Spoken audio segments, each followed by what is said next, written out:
Well, let's move on now because the great Aussie dream is slipping further out of reach for first home buyers, with 2/3 of young people giving up on home ownership. House prices are sky high across the country, up 8.1% in 2023. Migration is another factor. Australia's immigration intake hit record numbers in January, despite Albo telling us he would slow down the surge in new arrivals. The LNP is calling for immigration to be reduced until Australia can supply enough houses to meet demand. Already first home buyers are at their lowest levels in over a decade, while approvals are at 20-year lows. Houses just aren't being built. While the aspiration for home ownership among our youth is there, turning that ambition into reality is proving just too difficult. It has some asking, is there merit in just renting? Some economists say a life without debt from mortgage is now the way to go. Our second question for the jury: should young Aussies give up the dream of owning their own home?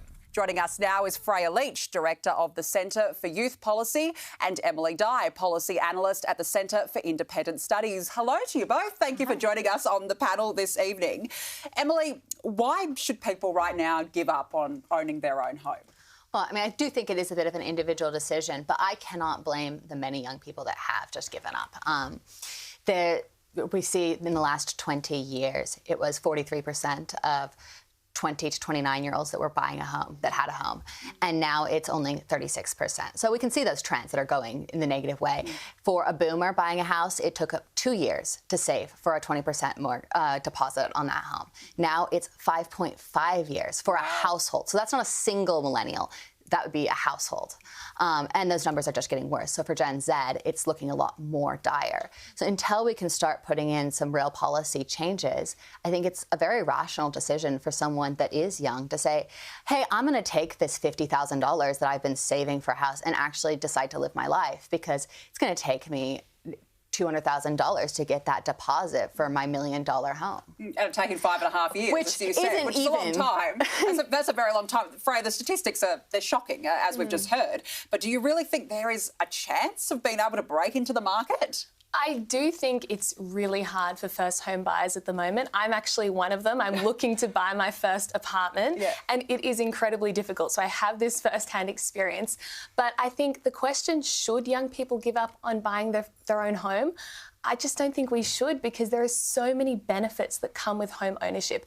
It gives you that security to settle down, to start a family. It gives you security in retirement as well. The long-term financial and personal benefits of home ownership are immense, and I think it's something we should continue to strive after as a result. But I do agree it is really difficult at the moment, and that's why I think the government has a responsibility to put the correct policy settings in place that allow young people to continue to have that aspiration. Yeah, absolutely. I mean, we'll look at the factors. Obviously, house prices are at all-time highs, as we said.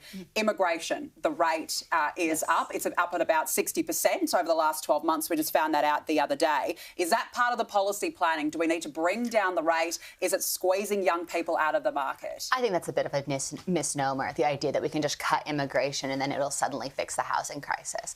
Immigrants aren't the cause of the housing crisis, and cutting immigration isn't the fix. It's like saying grocery prices are super high, so everyone should go on a diet in order to fix the grocery price problem. Cutting immigration would just be putting our economy essentially on a diet and would be restricting that those real earnings. A lot of people are saying that immigration is like this Ponzi scheme, but the real Ponzi scheme, to be honest, is the housing market.